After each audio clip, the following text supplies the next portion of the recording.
mean, it's a miracle. It's a miracle that it exists. It's a miracle that it was killed and brought back to life. I'm sure you know that doesn't happen all that often. It is the privilege of a lifetime to have this group of people this passionate and with so much love for this world and these characters. And I could not be, I'm just like, I'm like riding so high right now. This is, to be here after everything that this movie has gone through is the coolest thing ever. It is so cool.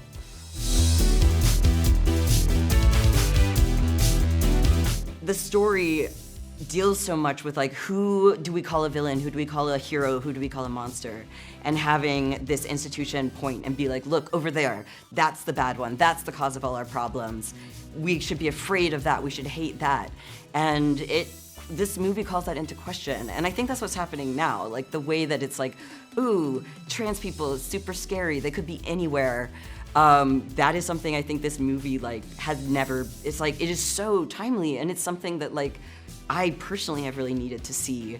And so I think it asks you to get to know people, to not just accept the narrative of like, especially if one pushed by fear and hatred, but like really try to see people for who they are and love them for that, even when you might not even understand. Like Nimona is someone who is like, Ballacher finds very difficult to understand, but that's who she is.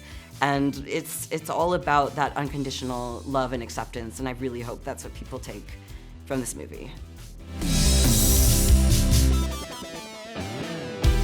I am very fortunate to have been able to like be so involved in the production, and Nick and Troy just really, you know, it was always a conversation, and it was one that was always growing and evolving. So that's not always what happens when you're the creator of the source material. You don't always get to like, you know, be behind the scenes like that, and I really loved being able to be on this movie.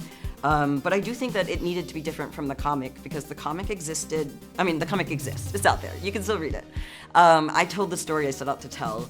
The movie has to do its own thing. I just wanted to make sure that it stayed true to the heart of what the story was about. Otherwise, you know, why adapt it? You could adapt anything. But I really think that this style that they found, it is so illustrative, and it feels like it is in conversation with the comic origins of the story. And so, yeah, like it was something that the designers just really had so much fun, hit the ground running, and it was just like such an honor to watch that happen.